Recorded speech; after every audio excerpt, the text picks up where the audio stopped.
We all love a legendary comeback, and Degree Original Cool Rush is back and better than ever. Cool Rush isn't just a scent, it's a movement, a fan favorite that delivers bold, fresh vibes and all-day sweat protection.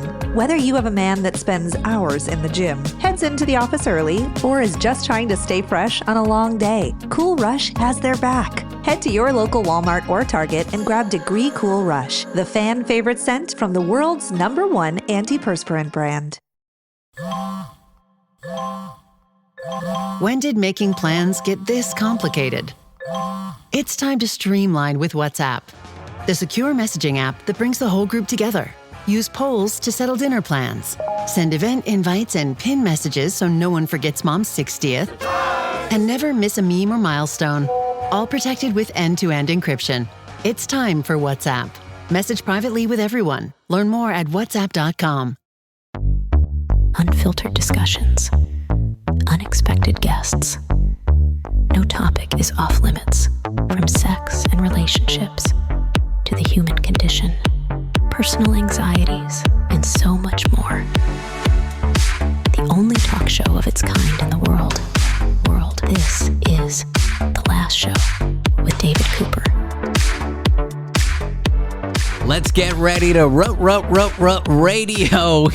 We've got a packed lineup tonight. Here's what you're going to learn on tonight's program. A new study about online platform TikTok reveals that young women's habits on the platform, commenting on people's appearances, following celebrities, engaging with health-related content, is linked to how they see their bodies and their openness to having cosmetic surgery. These links aren't all bad like you'd expect, but they are interesting. We'll tell you more about it in 10 minutes' time.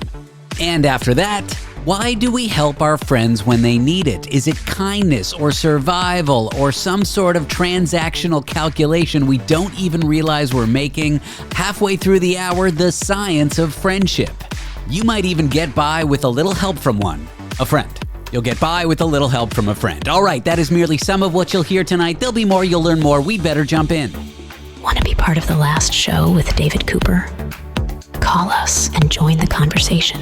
1-888-505-6644. And in breaking news dealing with scientific discoveries surrounding animal prints in pavement, we are joined by foreign correspondent Tony Five, who is a rat hole expert. And everything I'm saying will soon make sense when we go to Chicago with Tony as he reports live from the scene of his apartment in London, England. Wow, none of that made sense. Tony, welcome to the show. Hello, David. Yes, as a former academic of rats and holes, there is a study combining both, my friend, from the windy city of Chicago, Illinois. Yes, correct. Okay, for those who have no idea what we're talking about, and that is actually me because I don't know what I'm saying, there is something called the Chicago rat hole. And it's just like a street where the pavers, driving those paving bulldozer or whatever roller trucks, as they were paving the road, there was the imprint of a rat left in the road. And it's really a splatted rat. In fact, locals call it splat-tattooey. And it's like a landmark. People visit this one-off street, throw pennies in the rat hole, and it is celebrated as one of the greatest landmarks, perhaps on the planet, probably. I agree. You've got the Statue of Liberty, you've got the Eiffel Tower, and you've got the rat hole of Chicago. I believe they are all the 5 wonders of the world. Is that right, David? Yes, all 5. 1, 2, 3, 5. That's how counting works. Right. So basically, this thing looks like a splayed out rat with like a kind of weird little tail. And it does. It looks like a rat's hit the pavement from a great height and it's splattered out. And for some reason, the rat's probably died or taken away or just decomposed. And it's left this wonderful cartoon-like imprint. But David, academics have come along. And you know what happens when academics come along, David? They publish academic articles that are written with like abstracts and conclusions and citations and peer review. And academics decided to analyze the animal print of the rat in the Chicago rat hole. And they have essentially rained on everybody's parade because they're making the claim that the Chicago rat hole is no rat at all. That it is in fact a squirrel, which opens many questions. But the main question is, why are academics funded to do research papers like this? Who sets out to do a PhD thesis about the animal print of a road, of an animal in the road? It boggles the mind. David, upon reading this, I came to an epiphany, right? Now, follow me. Chicago, famous for? Wind. Al Capone. What was Al Capone? A meteorologist. A gangster. What do gangsters dislike the most? Weather that's unpredictable. Rats, David. Oh, wow. Okay, all right. I was going with that meteorology angle, but let's go with this angle. Yeah. I believe the mafia, David, funded the academic research to prove that this dirty rat wasn't a dirty rat and actually was a squirrel, David. I see. So they want to make Chicago more mob friendly. Correct. It was all about the mob, David, you see. Now, if I don't appear on tomorrow's show, David, you know why. There you go. But it did get me thinking. And not because it's Saturday. I mean, just because I'm not here. I might have been a hit. It's also, we don't air the show on Saturday. Yeah. Here's the thing. We were talking about this at the commercial break. How is this an academic paper? How are academics funded to do stuff like this? And then you mentioned, what else have academics been funded to research? Oh, my goodness. And I realize this is a whole untapped area for you and I. The stupidest academic papers in the history of stupidity. That's perfect for our show. David, I believe whoever's listening, you're listening to the Inception. The Inception. Whoever's listening. Okay, well, already that's nobody, but keep going. Okay, it's the inception. Ooh, you did it right. Of the genius idea. Okay, so basically you are here at the beginning of the universe. I would like to say the David Cooper Big Bang. I believe a segment about the worst, the wackiest, the weirdest, the craziest, genuine, peer-reviewed academic papers we search for. I will spend my own personal free time that I spend doing very little. Find these people who are researching how hot a cup of tea should be. What is the optimum temperature a cup of tea should be? Well, His Majesty the King funded that one, I think. I believe so. We speak to the academic in question. We find out how long they specifically did that. We find out their findings, and we find out where they work, more than likely McDonald's. Fair enough. Well, I did some important research for this idea by going to onlinePhDprograms.org, a very reputable website. Absolutely. And they have an article of the stupidest, most bizarre research papers at all time. And the first one on the list, maybe we should get this, like, these don't have to be new. We can go back in time and find like the last 10 years of ridiculous academic papers. Number one is they studied the tips that lap dancers get, like erotic dancers. Yes. And they compared it to their ovulation cycle, and they noticed there's a correlation between tips they get and where they are in their cycle. Who even thinks to study this, let alone then studies it? Okay, so this was a study in 1844 by a pervert, essentially, who used to go to lap dancing bars, and their mum said, what are you doing with their lives? And they ended up going and getting a PhD out of it. How are you going to go to academic conferences? And, they all, well, what did you do? Well, I did I found about the Big Bang and I cured cancer. And they're saying, well, I found out about ovulation and strippers' tips. Tips. That's T-I-P. Yes. Tips. Yes, I know. Yeah, David. So yes, my idea is to find these ridiculous people. They love to talk about their subject because what else have they got going on in their life? We can interrogate them. We can find out what they've done, what they're doing now with it, and how they did come up with it. As you say, I am fascinated. Were they sitting in a lap dancing club and they were going to pull out a 10, and then they thought, nope, I'm going to pull out a 20. And then the other person said, oh, by the way, I'm ovulating. They did it too many times. And they thought, right, there's a paper out of this. You think some poor, what do you call them, sods? I don't even know what that means. Is that even a bad word, a sod? What is a sod? Oh, you poor sod. Yeah, loser, whatever. Somebody that frequents a go-go bar. Do you think the study author, like his wife caught him in a lap dancing setting and he's like, no, I'm doing research. I don't want to be presumptuous, but I think his wife's probably called Candy Jane. Somebody did study whether a pound of feathers and a pound of lead weighed the same. And they had blindfolded volunteers lift both. Because you know the old saying, a pound of feathers is the same as a pound of lead? Yeah.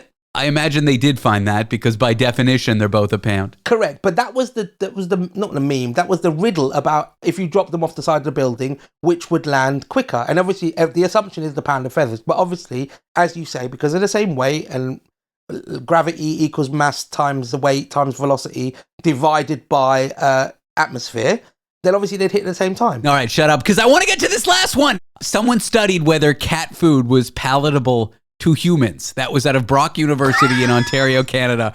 We have a great list. We're going to go back in time and find the last 15 years of stupidest papers. But I'm going to throw it out there, David. If any listener knows or is indeed the academic who has got the weirdest subject that they are an expert in, I respect anybody who's an expert. Please email the show. Email me in confidence, tony@lastshow.pizza or david@lastshow.pizza. We will contact you. We will pay you nothing, but we will give you absolute showmanship. If you have any studies that you've seen or heard of that are absolutely so stupid, email tony@lastshow.pizza. I can just see our producer looking at us right now being like, you've just created all this work for me. Now I have to chase all these academics to find them on the show. Tony, it's a pleasure. I'm excited to do this, and may the Chicago rat hole be with you. Thank you, David. Up next, how your TikTok habits might shape the way you see yourself, even your views on cosmetic surgery. I'm David Cooper. This is The Last Show. So good, so good, so good. Just in, thousands of winter arrivals at your Nordstrom Rack store. Save up to 70% on coats, slippers, and cashmere from Kate Spade, New York, Vince, UGG, Levi's, and more. Check out these boots. They've got the best gifts. My holiday shopping hack? Join the Naughty Club. Get an extra 5% off every Rack purchase with your Nordstrom credit card. Plus, buy it online and pick it up in-store the same day for free. Big gifts, big perks. That's why you Rack. Exploring both interstellar and interpersonal space-time continuums. The Last Show with David Cooper. There is a new study that finds out how young women engage with the video app TikTok. You know, through comments, through celebrity follows, through viewing health content, the usual ways you might use it. And it finds that using TikTok may shape their body image and even attitudes towards getting cosmetic surgery. I'm here with someone who worked on that study. She is a communication studies professor at New Mexico State University. Her name is Dr. Leah Dajches. Leah, welcome to the show. Hey, thanks for having me. I'm always excited to chat about research and chat with other fellow social media users too. I actually am not on TikTok. I know. I'm not on TikTok anymore, but at this point, there's so much crossover. If you're on any other social media apps, you're probably seeing some. True. And I do have a ghost account because my girlfriend sends me a lot of cat videos. My feed is just cats. The best videos. But here's the question. Why look at users' TikTok use rather than, say, like Instagram or Facebook when studying how people see their body image and maybe even cosmetic surgery attitudes? Yeah. So what's very interesting is that actually in this study, it was part of a larger research group I was in at the University of Arizona. And we did in this study have some publications and some research that looked at social media like Instagram, more photo based. But at the time that we were getting ready to collect this data, it was, after the COVID pandemic and TikTok was really popular. And so all of us were sitting in this room talking about our TikTok accounts and the images we were seeing. And we were talking about this idea of body positivity messages and body neutrality, and how through these videos, these short form videos, we were getting to kind of hear and see more about the user and their thoughts and their experiences with their body image than maybe you would not get with a photo based, right? An image or a caption. So we wanted to see really how this new media format could be impacting young women's body image maybe differently or in similar ways. Let's talk about the types of activity that young women were doing that you looked at, like commenting on users' appearances, following celebrity accounts, following health and fitness accounts.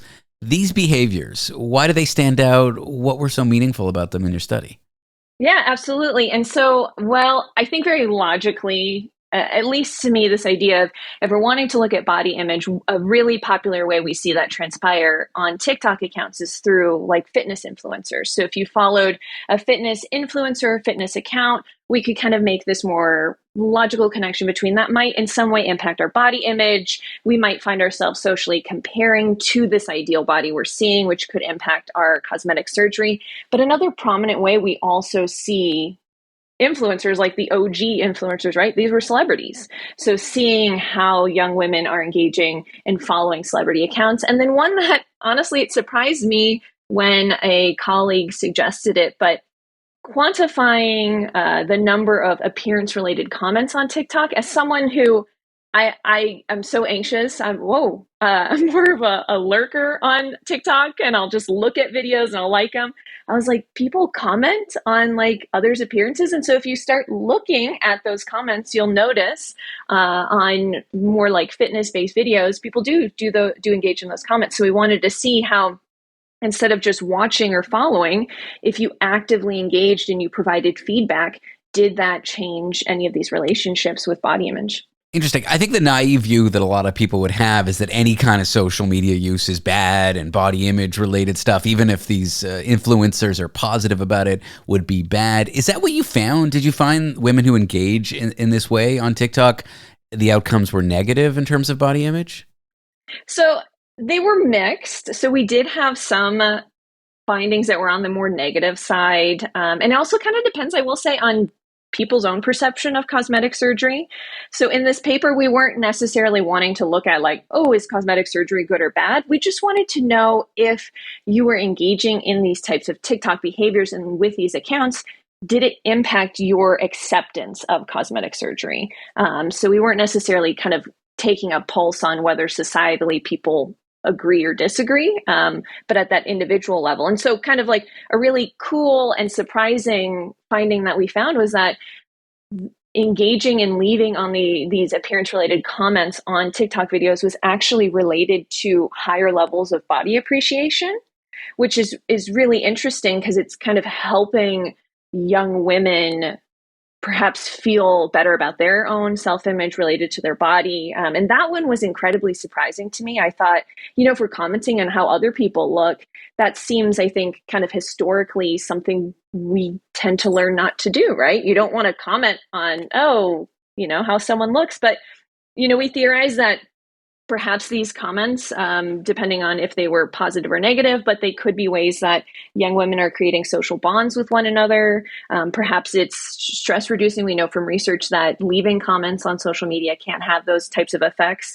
Or maybe complimenting others' appearances might allow that commenter to then feel like, hey, my body or my appearance could then similarly be supported, almost kind of like if I give a comment to you, then hopefully then maybe you'll give a comment to me. So that one surprised me, was one of our more positive ones. We did see like following celebrity accounts was related to more body dissatisfaction, which then led or was related to higher levels of acceptance of cosmetic surgery. So some mixed, but generally some surprisingly positive comments or findings. Yeah, let me see if my understanding is correct there. For folks who log on to TikTok, compliment others, affirm others, post things that say, you look amazing, that could cause them to have better body acceptance for themselves, to feel better about themselves.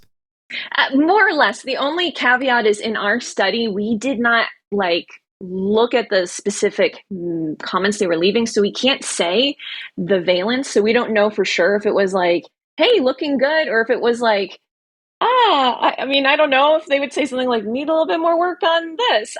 We don't know. We're kind of, based on previous research, we know that there tends to be positive feedback and comments on social media. So we can then theorize that they're likely positive, which then seems to help young women feel better about their body. And these are correlational.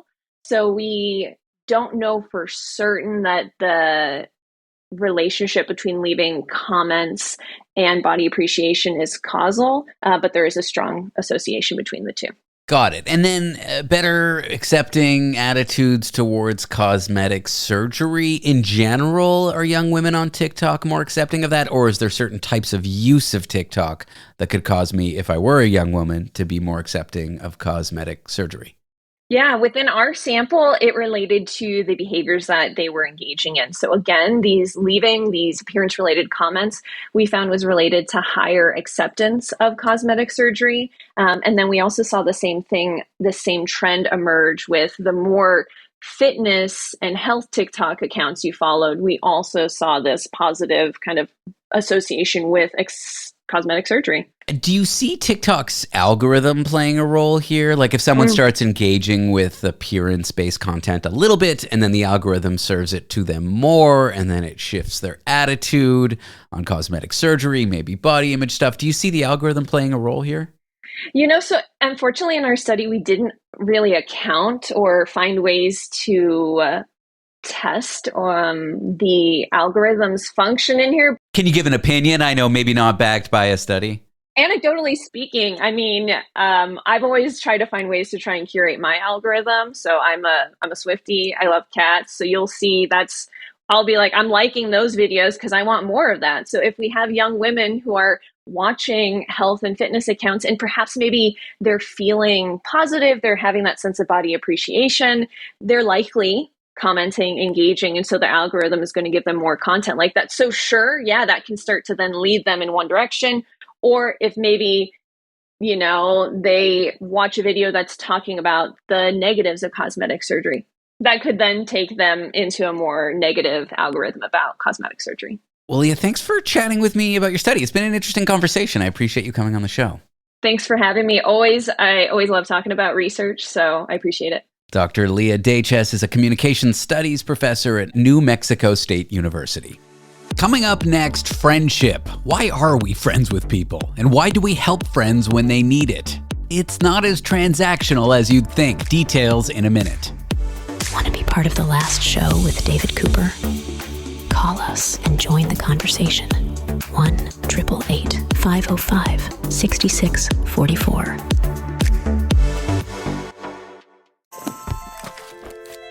Routine, adjective. Used to describe an individual whose spirit is unyielding, unconstrained, one who navigates life on their own terms, effortlessly.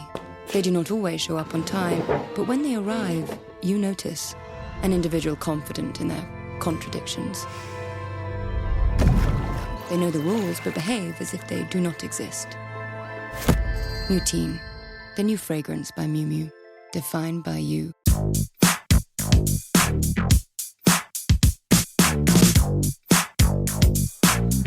Broadcasting from the neutral zone, where every perspective gets diplomatic immunity. This is The Last Show with David Cooper.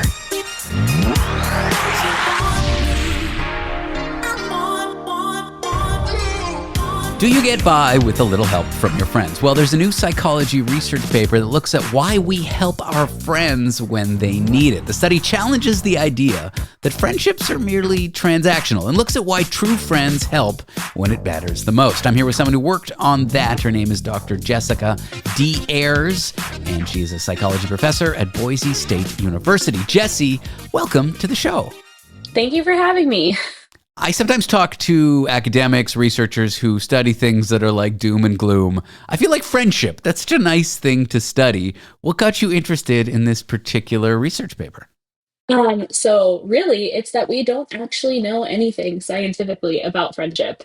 There is no agreed upon definition about what friendship is. There's no agreed upon definitions about what makes a good friend. So it is kind of like Wild Wild West talking about friendship research. And I really kind of stumbled into it because I started looking at competition and specifically competition between women, and then kind of pivoted to be like, oh, we know nothing about the positive side. Like, that's weird. That's normally where we start. Did the idea of friendship look like to like psychologists and stuff sort of a transactional exchange between people? Is that one way that people thought of it? Yeah, so there is a theory in psychology called social exchange theory, which basically is this idea that you constantly have this running tally of costs and benefits for any relationship that you're in, romantic relationships, work relationships, and friendships.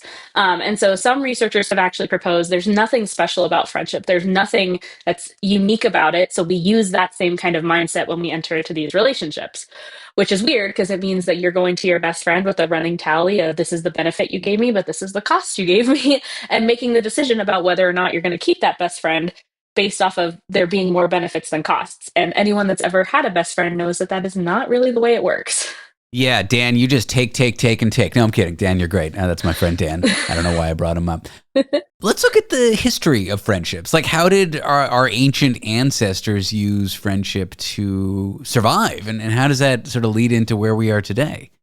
Yeah, so that is something that we've been looking at in the Human Generosity Project. This is an ongoing research project run by Athena Actifis, who is my former graduate advisor, and her colleague Lee Cronk, who's at the University of Rutgers, or Rutgers University is technically the right way to say that.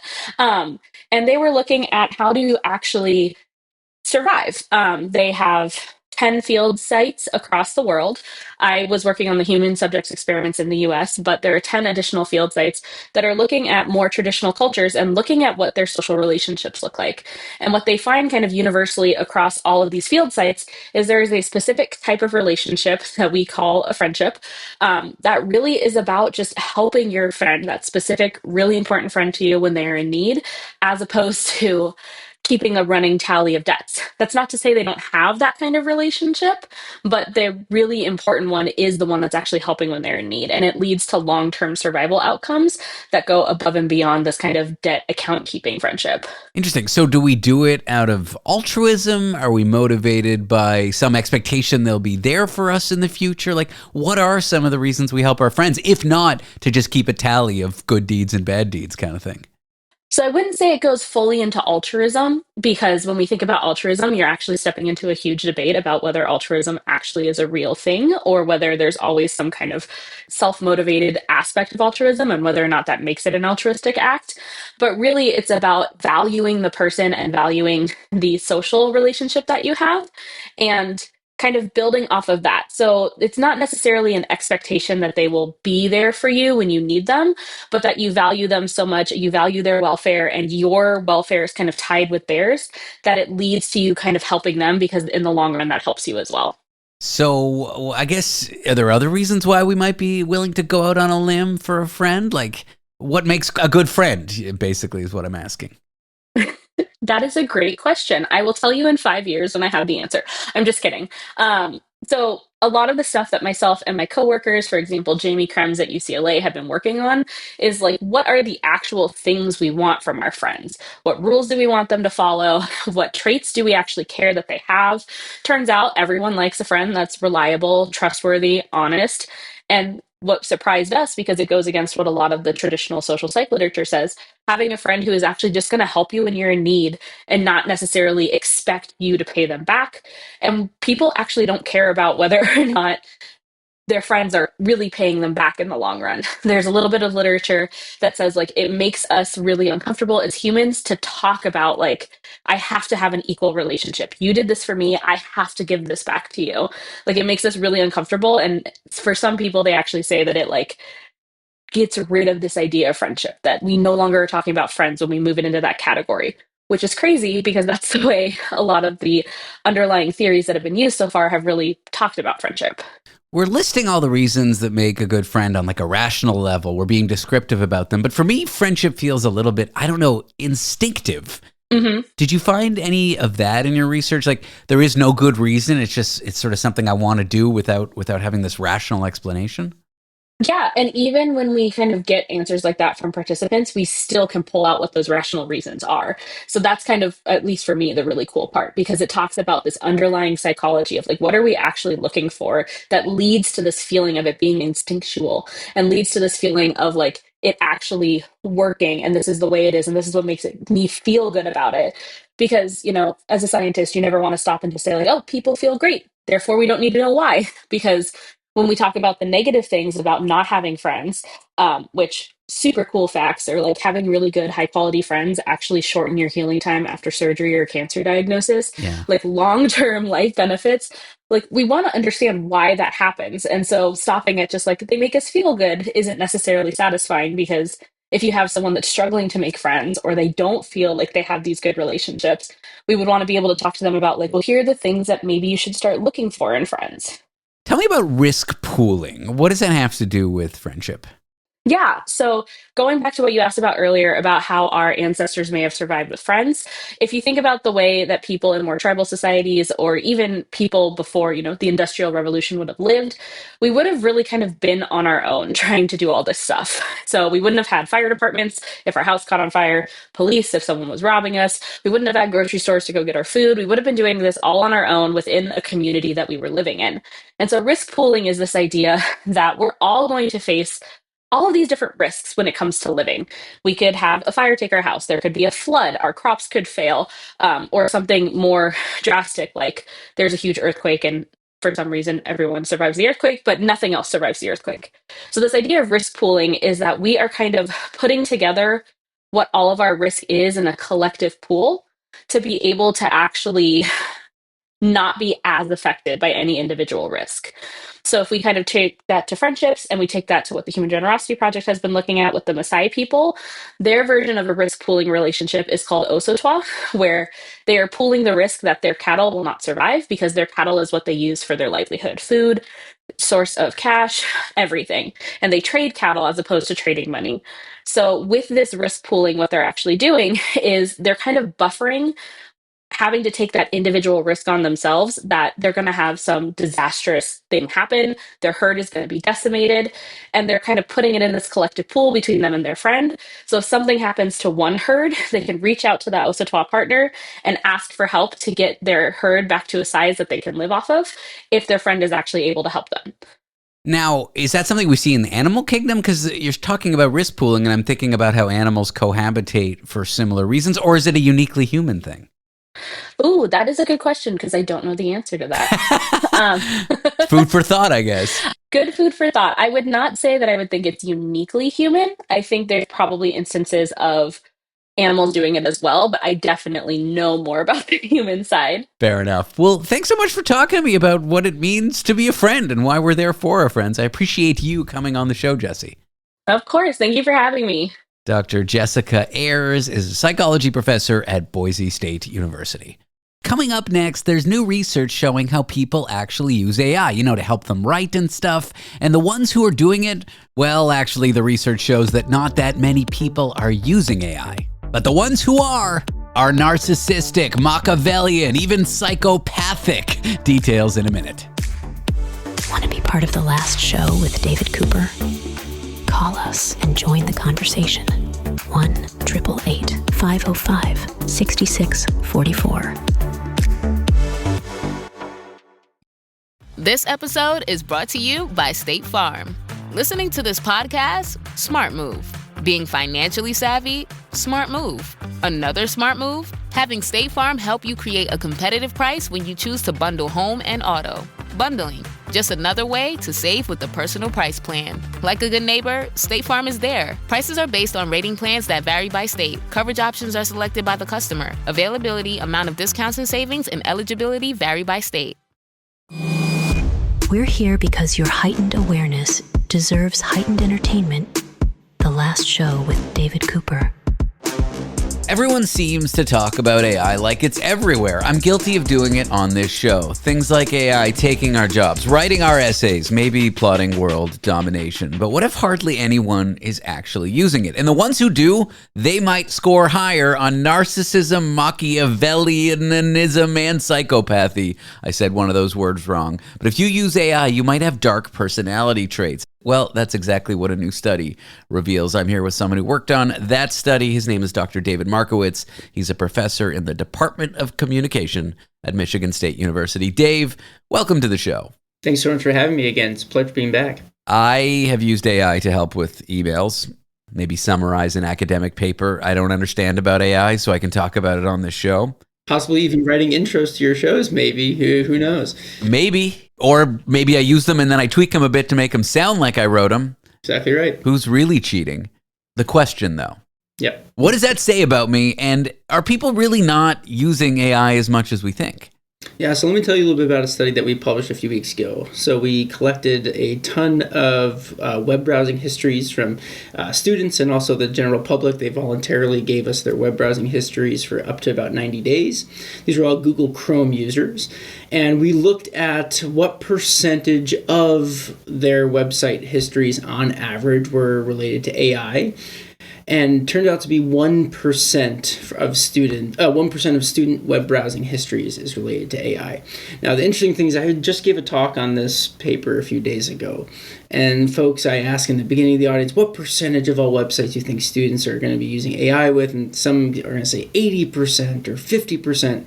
And often we have a different perception of what AI use really is compared to what it actually is.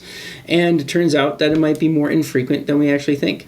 Wow, so maybe the world's not going to end in 5 minutes, and it's going to take all our jobs, and every student is cheating, and academia is destroyed, and everything's gone to you-know-what. Well, I don't know if I'd go so far as to that. I just listened to a kind of a doom and gloom podcast episode, a different podcast, about some of the real concerns about AI, especially when AI is linked to a bunch of servers that will allow people to basically have AI talk to each other and large language models build off of each other. Yes. Especially when it's unadulterated and no guardrails. I think that could be a real dystopian world.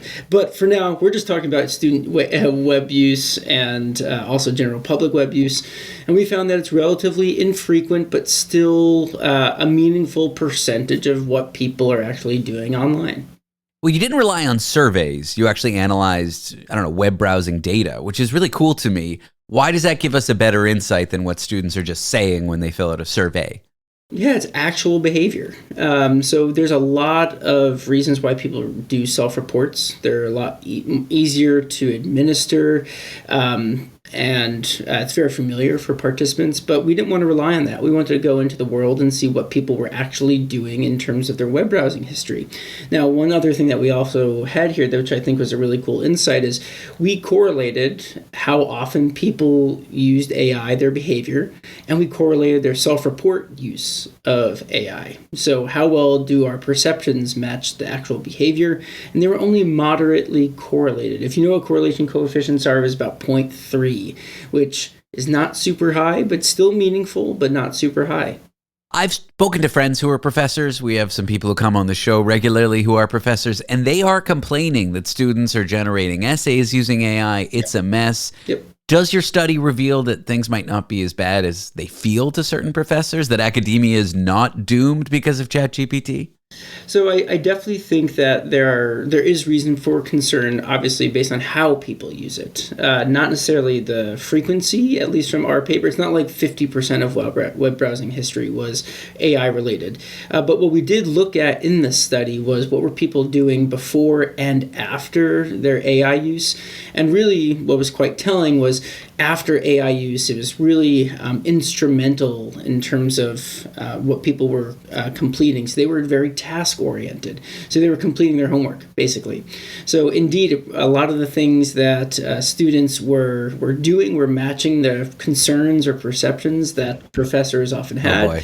Now, just a small caveat here, this is not an unreasonable behavior, right? If you had a tutor that was at your hands or at your fingertips at any time, why would you not take access and use that tutor, right?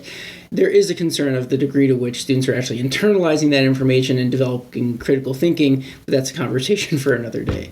All right, I kind of buried the lead here. We talked about the mechanics, who's using it, but anytime I see any research that involves the dark personality traits, I got to know more about that. So what kind of students and what are their personality traits that are actually using AI all the time? Yeah, so we found a systematic link between dark triad traits, which are including Machiavellianism, psychopathy, and narcissism. These are things that people typically are calling aversive personality traits, not the ones that people love to talk about, but they still exist in almost every single one of us. And we found links largely between all of these in the student group and AI use. The strongest one was largely between psychopathy and also between narcissism and AI use. Interesting. I think we associate AI use, especially in a workplace, and not telling people about it with a little bit of, it's subversive. It's bad. You shouldn't do that. You're cheating. Like, you should be writing this work email on your own. Do you think that's the reason? Because it's kind of stigmatized. So people who are a little bit more having these dark triad traits are likely to do it because they're willing to be stigmatized. They don't care. Yeah, so it's interesting. We don't really know the causal direction here. We don't know if, let's say, psychopaths use AI more, or those who use AI more are more likely to be high on psychopathy. We don't know the directionality, I'd say. But I think what's really important is to just know that the link is there, right? To know that there is this link between aversive personality traits for at least the student population and AI use as an indicator of trying to understand who is using these tools on average. So anyone listening right now, if they use AI a lot, should they be thinking, man, I got to go to talk therapy? Like, what would be a takeaway? Should I use it less to become less psychopathic? Not necessarily, right? Because we're not really thinking this is causal. But at the same time, while the links were systematic, they were not overwhelmingly so where we might suggest, wow, this is above and beyond anything else that could be going on in the social and psychological systems for people. We measured largely what are called individual differences, these enduring psychological traits like personality and dark personality traits. It's possible that there are other things that might be more robustly related to AI use, but we didn't measure them in this study, and that's where future work comes in. After doing this research, do you find yourself questioning your own AI habits, like thinking about how you use it differently? If I were to be self-reflective, I think the way that I've really contextualized this study is to think that a lot of the perceptions we have about not only how often technology is used, but how it's used might be different than the way technology actually is used. And that sort of difference between what we think and what actually exists in the world is a really stark difference, right? Our cognitive systems do a lot of heavy lifting for us often, and what we need to be thinking about is measuring behavior out in the wild. So if it's changing my AI behavior at all, what I think it's doing, it's making me think more intentionally about how I'm using it and what I'm using it for. And given that students are a group you would think would use it more, they're younger, they're around computers a lot, and they aren't using it as much as we think, do you think the average person should be a little less worried about AI, I don't know, coming for their job or something like that? Or is that conclusion a bit of a stretch? I think this space is moving so fast, and there's so many resources behind it that maybe we don't even know about, that I think it's really important to keep an eye on where this technology is going. Students are a very specific and unique, but also very limited population. So I wouldn't want to generalize too much beyond the sort of data that we have, just because, again, a new model or a new system could come out in the next 3 months, and all of this can be completely upended. So it's a wait and see. Well, Dr. David Markowitz is a professor in the Department of Communication at Michigan State University. Dave, I appreciate you coming on the show. Thanks for being here. Thanks so much for your time. Coming up next, we found a comedian who left the fast-paced world of being a rocket scientist to enter the degenerate world of being a comic. I gotta meet him, and we're gonna have him here in just a few moments. Want to be part of the last show with David Cooper? Call us and join the conversation.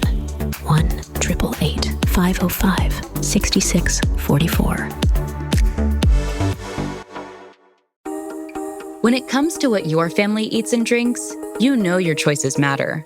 You're the expert because you know what fits your life. And getting it right starts with good information. That's why America's beverage companies are sharing more information about our ingredients at goodtoknowfacts.org. No spin, no judgments, just the facts straight from the experts for more than 140 beverage ingredients. Visit goodtoknowfacts.org.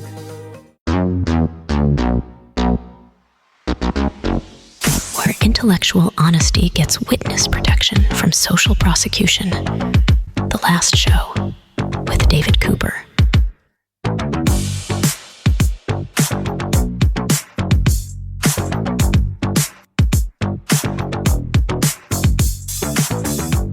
He is a rocket scientist who had the good judgment to become a stand-up comedian. I think he's here to tell you you can go from projectiles to punchlines. How's that for alliteration? His name is Sean Reilly. He studied propulsion for 6 years, only to realize that launching jokes was better than launching rockets. I'll stop making bad, rocketry puns and introduce him. Sean, welcome to the show.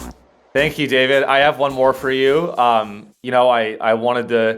I thought for a long time that, I wanted to go into rocket science, and I realized that I didn't want to make bombs, which is what a lot of people do. And I entered a field where I arguably make a lot more. There you go. I get it. Thanks for having me. Of course, the day you tell your mother that you want to be a comedian instead of a full-time rocket scientist. I remember the day I told my mother I didn't want to be an engineer and I wanted to be in media. And all she said was, "Oh, so you hate money." What did your mother say? You know, my parents were like, and I've thought about this a lot, they're actually too supportive. Oh, that's annoying. To the point where, like, I mean, you know, I'm born and raised in Silicon Valley. I had it easy. You know, I've had an easy life. And so my biggest, like, adversity is that my parents were too supportive. And so that actually made making art really hard. Because art comes from pain. Exactly. And I've had no pain. And I get it. And no one takes any sympathy for you when you say it's hard for me too, having overly supportive parents. Yeah, and that actually is an even greater pain than coming from poverty. All right, that's my hottest take. Well, I don't know about that one, but it is a pain. But no, I feel like rocket science and stand-up comedy are both kind of high-pressure jobs. If you calculate the trajectory wrong or build a fin on a rocket wrong, that thing could crash and hurt or kill people. Bombing on stage can also crash or hurt or kill people, probably. Yeah, you know, honestly, the stakes are higher. Like being a stand-up, it's more important. What I do now is more important than what rocket scientists do. I mean, I agree with that. But I actually have I got to go to NASA, visit NASA in college, which was really interesting. And we got to tour the moon rover facility, which was really crazy because we went on like a particular day when they were filming a promotional video for the moon rover. And it looked like they were staging the moon landing. It was crazy. And it wasn't enough to inspire you to stay in the field? Like, what made you decide to get out? I know you jokingly say you didn't want to design bombs, but what made you decide to get out? You know, I mean, I'm not going to lie, like the money is so alluring, especially after like sacrificing like 6 years of my life to like finally get this degree. Just so many sleepless nights. I mean, it was like almost like traumatizing. And I cheated through the whole thing, by the way. I used Chegg.com. Yeah. Do you know Chegg? You did engineering. No, I don't. I guess I'm 39. How old are you? I might be older than that. Sounds like it's after my time. It's probably 5 years after your time. It sounds like a racial slur. It's not. Chegg.com. It's a website where you can it's just an info dump of every textbook solution manual. Oh, okay. And you just like during a test, you just say, "Oh, I got to go to the bathroom," and pull out your phone on the stall and check out. That's what I'm always wondering about universities. No one's ever checking if students are cheating on their phones in the bathroom during an exam because they let you go to the bathroom during an exam. I know. No, I had the decency to not do that, but like I would memorize the. Well, and that's actually what really turned me off from the academic side of it is like, you know, these problems that you get. I don't know, like there was this one class that I'll never forget, which was it was Aerospace Structural Analysis 2. Okay. I mean, it's just you walk in. I mean, you did it. You know, for anyone that's listening, that's an engineer or like work. It's just like it was just all Greek symbols. Yeah. No, I did computer engineering, and there'd be these courses with all these symbols, and I'm like, it's just cross-eyed, you know. It's like, and then the teacher, like they're like so in their own like heads about like. They're like too smart for their own good, where they're like trying to teach this, and they open at like an insane level of knowledge. Where I'm like, dude, like I'm like hungover, like I'm like on 0 hours of sleep. I'm like railing Adderall in the library, trying to get this stuff done. Well done, not swearing there. You're living the life as a comedian, but wearing like rocket scientist clothes. So this was a natural switch for you. Would you say your comedy's informed by your science background, or have you tried to sort of step away from it? You know, Hunter, I think it is just naturally. I mean, I think a lot of comedians try to do like reverse engineer who they should be based on like their identity. Like they write down kind of like as an exercise, like, oh, I'm this thing, I'm a white guy, I'm a male, those I do talk about those things, but so it's definitely informed by my experience, but I try not to just kind of like pigeonhole myself into that, but I'm a nerd. I love it. I love math. I love like Bill Nye. I love all that stuff, man. So it actually is kind of hard being a comedian because everyone's on heroin.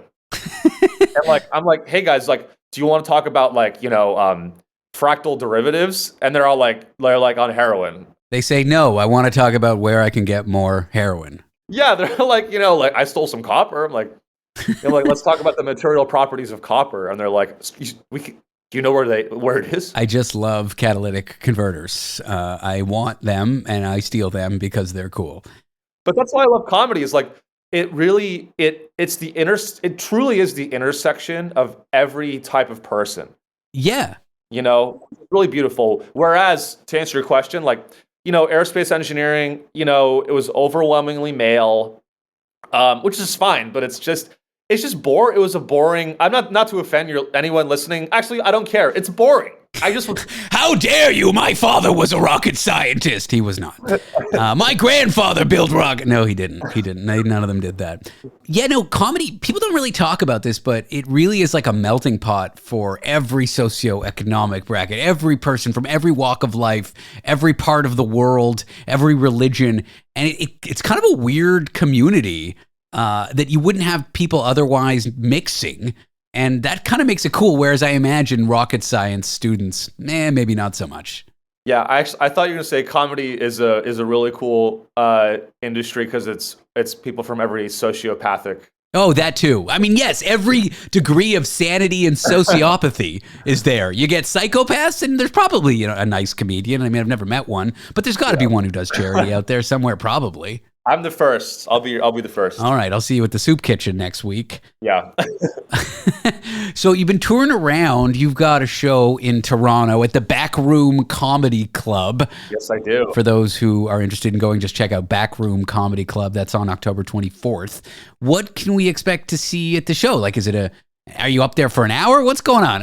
Walk me through what a show would be like. Yeah, it's going to be a lot of fun. And it's basically, it's a really cool like indie comedy club in Toronto. They'll have like 4 or 5 of the local comics kind of open up the show, which I really like, because that's how everyone gets their start, is just, hey, any show I can get on. And then I'll probably do between like 30, 45 minutes and just get up there and rant. I've been doing a lot of rants about like tech. Like, I think I'm terrified of big tech and AI, so I'll talk a lot about that. It's scary, man. It's wild. Yeah. It's going to be 45 minutes of me dunking on Peter Thiel. That's pretty much what it's going to be. I'd sign up for that. Not my favorite individual out there. Yeah. And, whatever. I interact with the crowd. Like, it's a good time. I keep it light. I'm like an angry nerd. So if you like angry nerds, I'm your show. If you like Angry Birds, probably not related. It just rhymed and I went with it. This is why I'm not a stand-up comedian. You've just learned why my comedy career ended. Well, you can check out Sean Reilly at the Backroom Comedy Club, like I said, in Toronto on October 24th. Sean, it was good getting to know you. Thanks for coming on the show. Thank you, David. Appreciate you, man. Have a good one. The Last Show. Find us online, like, subscribe. We've even got a podcast that has some bonus stuff you won't hear on the radio program. Head to www.lastshow.pizza. That's .pizza, not .com. And there you can find out how to subscribe. And please do. If you like the show, tell a friend. If you don't like the show, tell an enemy. Subscribe to our podcast. Coming up next. It's a tale as old as time, or at least as old as the internet. Romance scams. But why do people fall for them? Seemingly rational, normal people fall for them. It's as if they're betting on a fantasy that almost feels real. So let's learn about that on the other side of the break. Want to be part of The Last Show with David Cooper? Call us and join the conversation. 1-888-505-6644.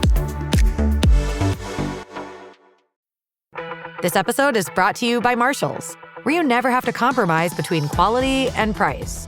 The buyers at Marshalls hustle hard, working to bring you great deals on brand name and designer pieces. Because Marshalls believes everyone deserves access to the good stuff. Visit a Marshalls store near you or shop online at marshalls.com. This is your nightly dose of chaos, confession, and questionable life choices. The Last Show with David Cooper.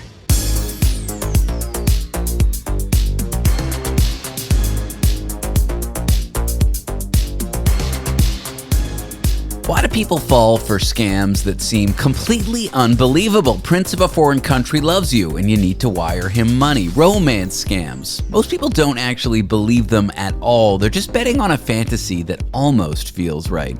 So let's talk what's behind this deception, sometimes hope and human vulnerability. that has to do with online scams. I'm here with Dr. Neil Levy, who's a philosophy professor at Macquarie University and a researcher at the University of Oxford. Neil, thanks for joining me today. No worries. Glad to be here. So scam victims, they aren't necessarily believing it 100%, but rather betting on a hopeful fantasy. Can you explain what that all means and how this happens? Yeah. So I'm talking about a particular subset of scam victims, those that fall for romance scams. There are others who fall for scams that they don't quite believe. There's a lovely article in The Cut about somebody falling for a scam where she ended up handing over $50,000 in a shoebox. And she said, I don't really believe it, but I'm giving you the money anyway. There it was, the driver was fear. So even though she didn't really believe it, she was prepared to pay all that money to tamp the anxiety down. So that's one kind of phenomenon. And that works by stressing people. Keep them on the line, keep them anxious, keep them off balance. The phone call that led to handing over the money was at least 4 hours long. I can't remember. It was at least 4 hours long. Romance scams are quite different because they go on over weeks and months, and people get plenty of time to take breaks. So they're forced to step back and say, do I really believe it? And they still end up handing over the money. So that's really interesting, and it's something that I don't think anyone else has written about. And I got to say up front, it's a really interesting problem. I'm not 100% convinced by my own solution. I'm really, really convinced that there's a problem that needs a solution. Why do rational agents act like this? What does it mean to believe something sort of halfway, like to sort of be hopeful that this person that I'm speaking to really is that romantic who they say they are? Yeah, so that's a really interesting phenomenon. So the standard test for whether you believe something, this is what comes to us from economics, is would you bet on it? Would you put money on it? So if you're just using that standard, then they believe it because they put money on it. But clearly we don't. That test doesn't always work because I'm Australian. Australians spend a lot of money on gambling. So it's really familiar, people handing over large amounts of money on the off chances, not because they believe that, that horse at 20 to 1 is going to come in. It's hope. Yeah. So I think betting gives you an example of a case where people do hand over large sums of money, behave in a way that really matters. Money is just a proxy for doing something that really matters, where there's no belief. Now, I think romance scams work like that. It's a really attractive fantasy. The victims are there's a variety of different victims. So the ones I'm interested in are, perfectly rational agents. There are lots of sad cases, people who have early stages of dementia, for example. And that's a different phenomenon. But I'm interested in people who are intelligent, rational, capable, educated, individuals who still behave like that. First thing is they're vulnerable. If you read their stories, they are lonely, isolated. Relationships have broken down. They may have lost other sources of social contact because they're living in a town far away from their friends. So they're vulnerable. And that makes the fantasy just so engaging. This fantasy of love. Yeah. And they're being told that people can be very good at it. The love bombing, that's a big part of the early stages of the romance scam. And they're really good at creating that fantasy. And then they bet on it amounts of money that are much bigger than most people would put on a horse. I think the difference is when you bet on the horse, you think it could happen, that, that horse could win. my numbers could come up. The ball might end up on black. When you bet on the romance, you're not betting on what might happen, but what might actually be true right now. So you're actually getting the reward immediately. And in some sense it is, because the other person's at the other end of the phone or at the other end of the keyboard in that moment. Even though they might be trying to scam you, in the now it can feel real. You're kind of betting that it is real. Yeah. And these people, if you look at transcripts, there are transcripts of these exchanges, which victims have made available. Hours and hours of transcripts on Telegram or apps like that. They keep saying, I don't believe it. We've got two things going on. One is how much would you pay, quite rationally, to sustain this right now? I don't believe it, but I'm having such fun. This is so satisfying. I feel seen. I feel loved. How much would I pay for this fantasy to go on? And that's completely rational. Then there's the other thing. How much would I pay for the off chance that it's real, that it's not just a fantasy? So you've got these two separate strands of motivation. And I think they play an important role in explaining why people might hand over thousands and thousands of dollars. From a philosophical point of view, do these scams reveal anything about us, about the human condition? Like our need to believe, our need to be wanted, even when we know better? Well, I come to it from, I'm an epistemologist, I study knowledge, and I'm interested in conspiracy theories. I also work in a lab. One of the things I do, we look at the correlates of conspiracy theories. And we find that people who believe reporting conspiracy theories actually often don't. They wouldn't bet any money on it. So this is really interesting because QAnon, for example, there are far fewer true believers out there, far fewer people who are willing to put money on it than we might think. But on the other hand, there are these people willing to hand over money. So what interests me as a philosopher is, how do you get people to act without getting them to believe first? Do you think we all make little bets on fantasies in our life that aren't quite as big as a romance scam, but in little ways throughout the day? I bet we do. Maybe when you're sure the barista isn't really flirting with you, but you can pretend. I know the baristas aren't my friend, but they're really nice to me. They give me a free drink every now and again, and I give them a tip that's probably way too big, you know? Right. And maybe you're betting on, here it's not a romance, because I'm assuming you're not a creep. You're not sustaining the fantasy of a romance, but a bit of friendship, a bit of, real, genuine warmth. And it's complicated there because hopefully there is a tiny bit of genuine warmth between you and the barista, but maybe not quite as much as they project and you'd like to pretend.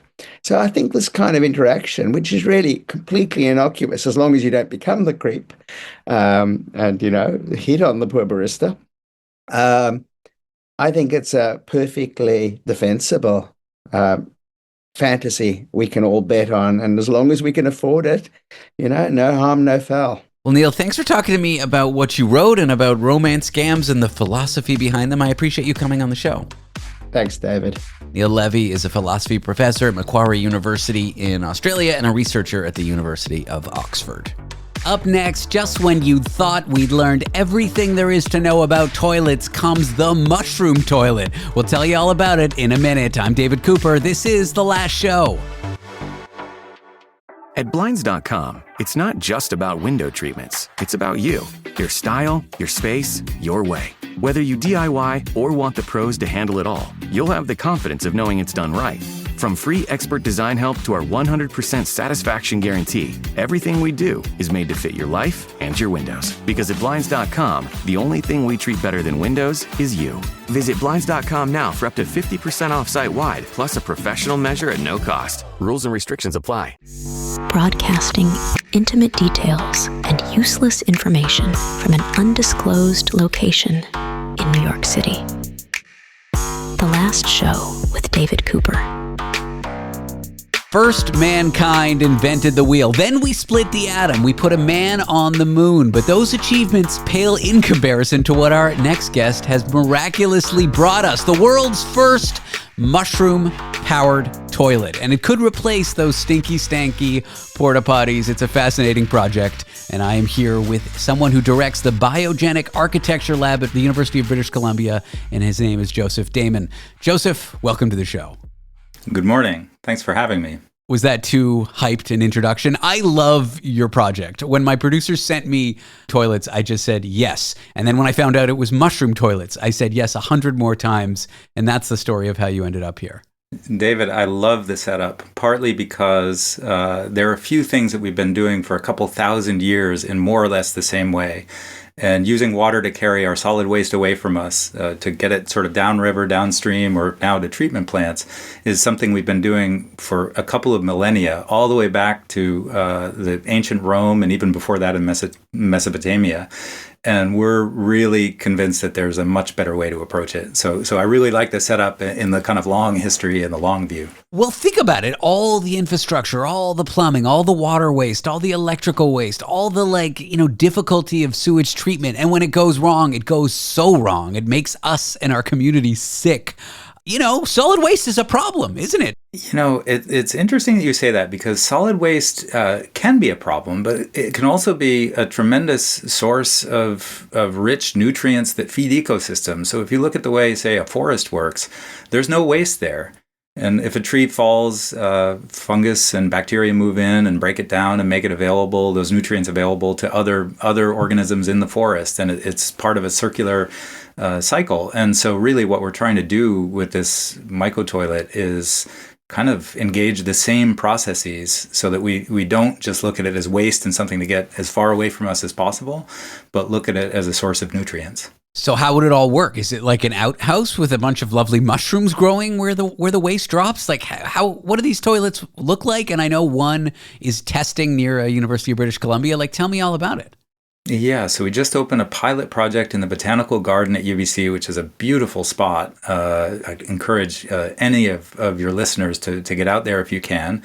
But it's a little more complicated than what you're than an outhouse. But actually, fundamentally, basically, the first thing that we're doing is we're separating the liquid from the solid waste.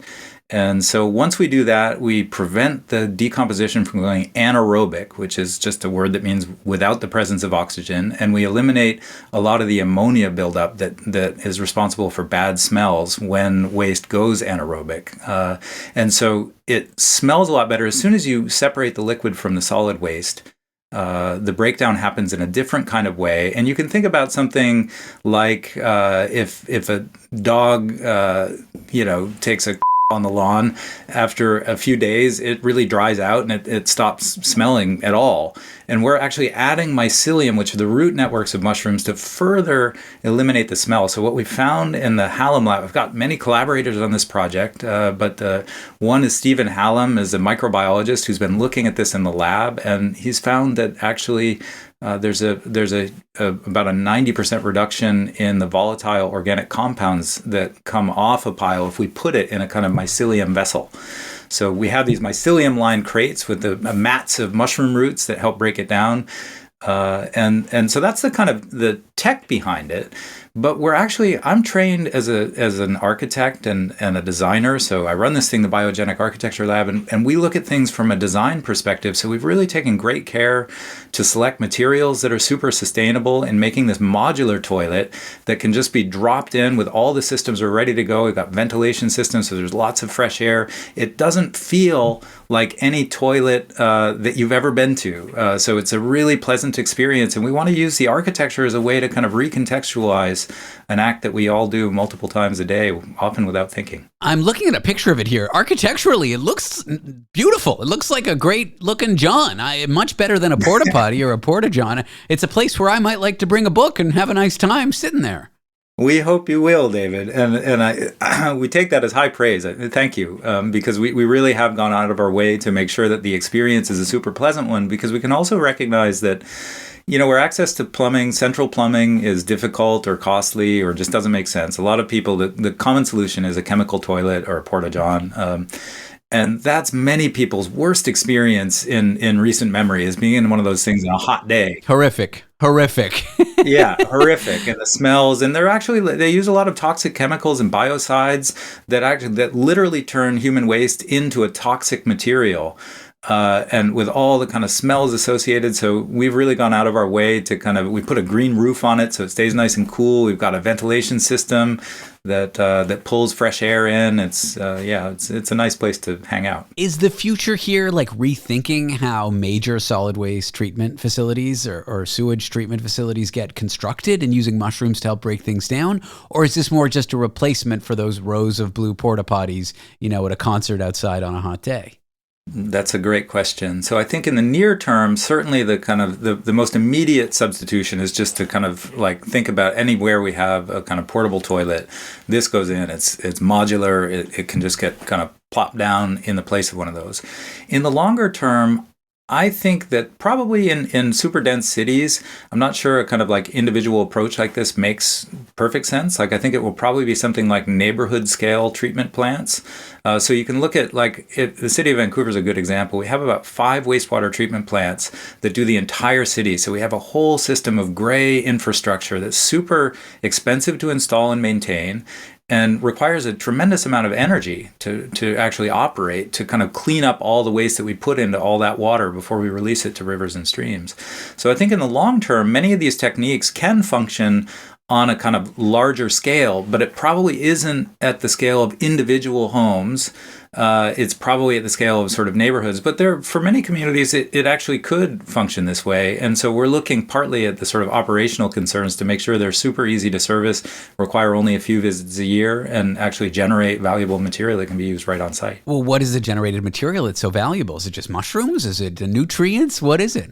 Yeah, it's mainly the nutrients in a kind of compost or nutrient-rich, compost, basically. It's like soil by the time it comes out the other end. And we want to be, we have to be super careful, because especially in dense areas, anywhere really, we have to make sure the composting process is fully addressed any kind of pathogens that will make people sick. But these are natural processes that can work really well and require minimal maintenance if they're set up correctly. So that's some of the tech behind it. And that's why we're working with the Hallam Lab to make sure that it's working the way we want it to. What about for housing that's not connected to central plumbing? Like they have septic tank systems. Is this a good replacement for that? This is a totally natural and effective solution for those kind of communities. And that, that's where the kind of question about sanitation breaks on economic lines. So we're really fortunate in North America, Canada, and the US that we have a lot of this infrastructure. But there are many remote communities, especially in Canada, it's spread across, sort of a huge land area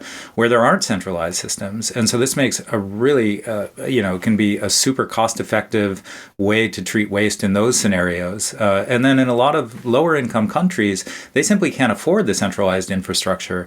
And so, roughly right around half of the global population lacks access to adequate sanitation. And so we see potential kind of applications for this all around the world, really, to address one of the leading sources of mortality in the world. Are you guys going to go to market with this, or is this just like a research project for now? No, we put the pilot up partly to attract interest, and I mean we are still doing some testing, so it's a great opportunity to kind of scale what we found in the lab, so to see how it actually functions in practice. And so we're playing with different strains, some of which are dung-dwelling mushrooms that actually break down the waste directly. Others are more operating in concerts with mixed microbial communities to kind of affect that breakdown. So yeah, there's a lot of different applications that way, and yeah, we hope to kind of find widespread applicability. Well, Joseph, thanks for sharing this fun and really interesting project with me. I appreciate you coming on the show. David, it's been a real pleasure. Joseph Dahmen directs the Biogenic Architecture Lab at the University of British Columbia. Up next, why snubbing your romantic partner in the middle of a conversation by looking at your phone is so damaging. I know, it seems obvious, but after the break, new research shows us just how bad it is. Want to be part of the last show with David Cooper? Call us and join the conversation. 1-888-505-6644. In the 70s, 4 young women were found dead. For nearly 50 years, their cases went cold. I'm Nancy Hixt, a senior crime reporter for Global News. In the season finale of Crime Beat, I share how investigators uncovered shocking evidence of a serial killer and hear exclusive interviews with the killer's family. Listen to the full season of Crime Beat early and ad-free on Amazon Music by asking Alexa to play the podcast Crime Beat. For those who know that questioning everything includes questioning this show's existence. The Last Show with David Cooper.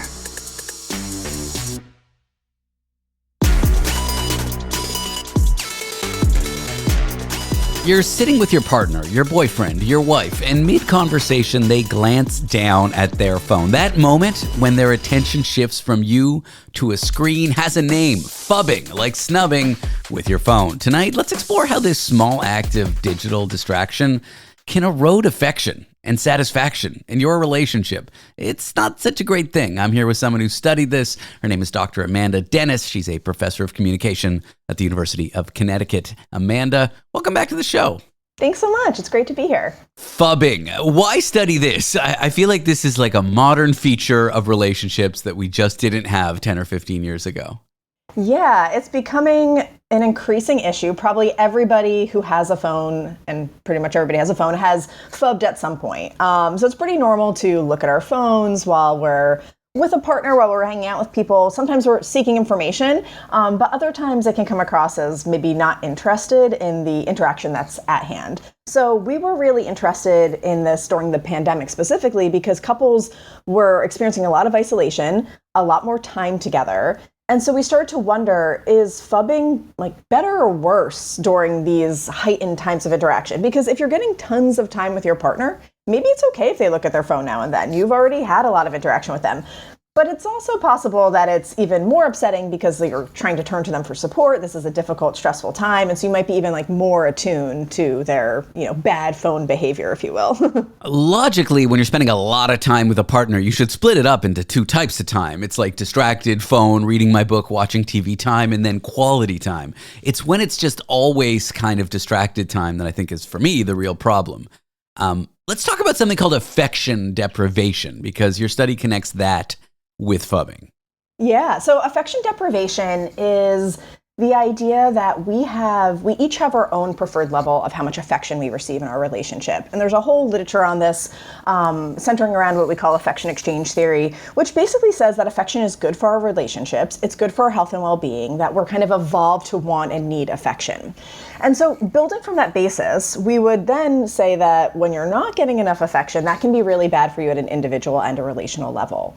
And so affection deprivation is simply, in research, a measure of, am I getting the amount of affection that I want from my partner? Or am I deprived in some way and it's kind of coming in short of what I want and need? And affection is not just saying verbally, like, I love you, or you matter to me, or I care about you, but it can also be physically being there for one another, holding hands, kissing. So there's lots of different ways we can show affection.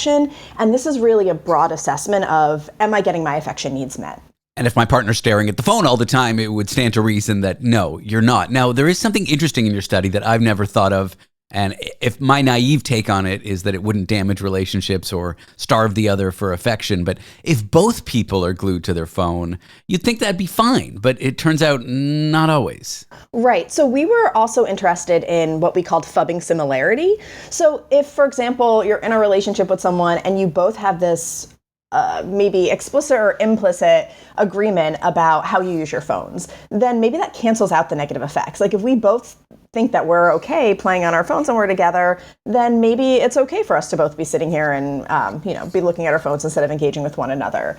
So we wondered whether similarity in how partners perceive each other as phubbing might cancel out some of these negative effects that we expected between phubbing and affection deprivation and relationship satisfaction. But ultimately, we found that similarity didn't really matter. We still found that when you phubbed, it was not good in terms of affection, and it had negative effects downstream downstream on relationship satisfaction. So unfortunately, even if you and your partner are both on the same page about how you use your phones, doing it too much and taking away from the focus and what's present and that in-person interaction with your partner still seems to have some negative effects. Why does this kind of mutual distraction still sting? Like, I still don't get it. What's the mechanism there?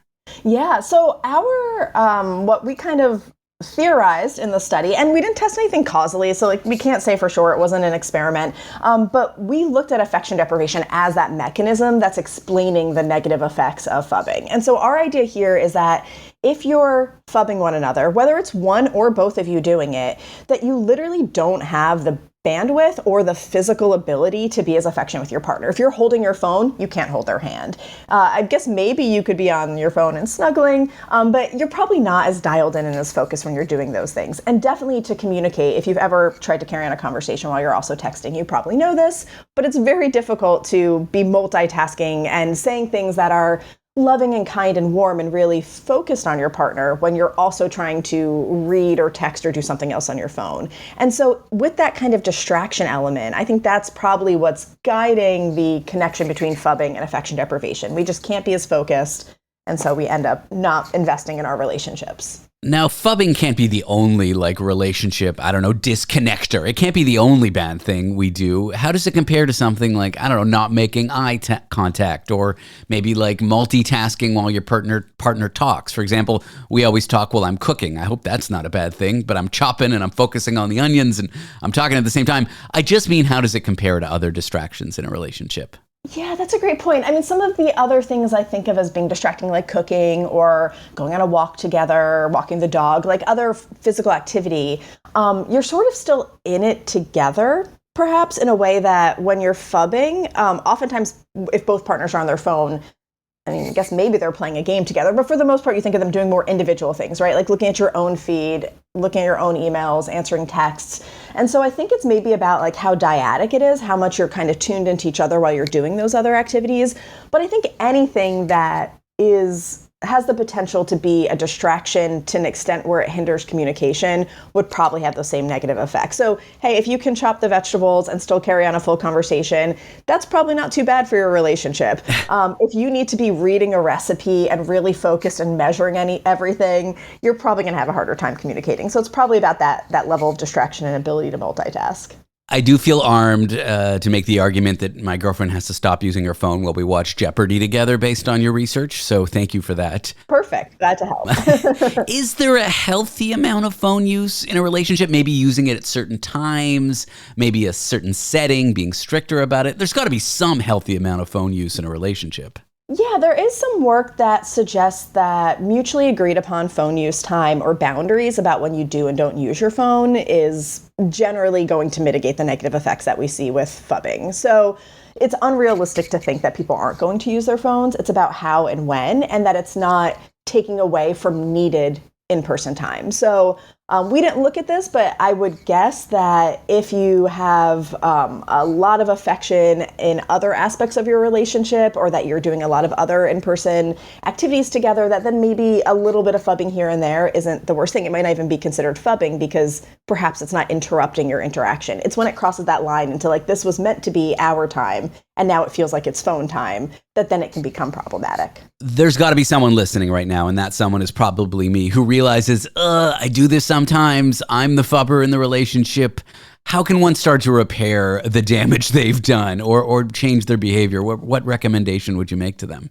Yeah, I think everyone has had this moment where it's like, oh, I'm doing that thing that I maybe know isn't the healthiest for my relationship. And so I think carving out time where you know that you're putting your phones aside is a great first step. And that helps to then meet that or make sure that those affection needs are met. And so then you don't have to worry as much about affection deprivation if the phone sneaks back in every now and then. Establishing agreed upon rules about when you use your phone. Maybe you don't have your phone when you're having dinner. Maybe you don't have your phone when you're getting into bed at night. Whatever those kind of ground rules are that you set so that you're on the same page. Because even though we didn't find that similarity mattered, we didn't look at kind of the rules and the timing of things. It was just that perception of, are we doing this to the same degree? So yeah, establishing rules, having boundaries can definitely help mitigate the negative impact of phubbing. Well, Dr. Amanda Dennis is a professor of communication at the University of Connecticut. Amanda, thank you for coming back to the show. I really appreciate you sharing your new study with me. Thanks. Yeah, this was great. Thanks for having me. Woo! That is our Friday night program. Thank you, listener, singular intended, for tuning in. Do not forget the last show is available as a podcast. Subscribe to it. We've even got some bonus content you won't hear on the radio program. Just head to www.lastshow.pizza. That is .pizza, not .com, or just search David Cooper Last Show in your favorite podcast app. Subscribe. Tell your friends. I'm David Cooper, and this was the last show of this past week. We'll catch you Monday. Doug. Here we have the Lemur Emu in its natural habitat, helping people customize their car insurance and save hundreds with Liberty Mutual. Fascinating. It's accompanied by his natural ally, Doug. Lemur? Is that guy with the binoculars watching us? Cut the camera. They see us. Only pay for what you need at libertymutual.com. Liberty, liberty, liberty, liberty. Savings vary. Underwritten by Liberty Mutual Insurance Company and affiliates. Excludes Massachusetts.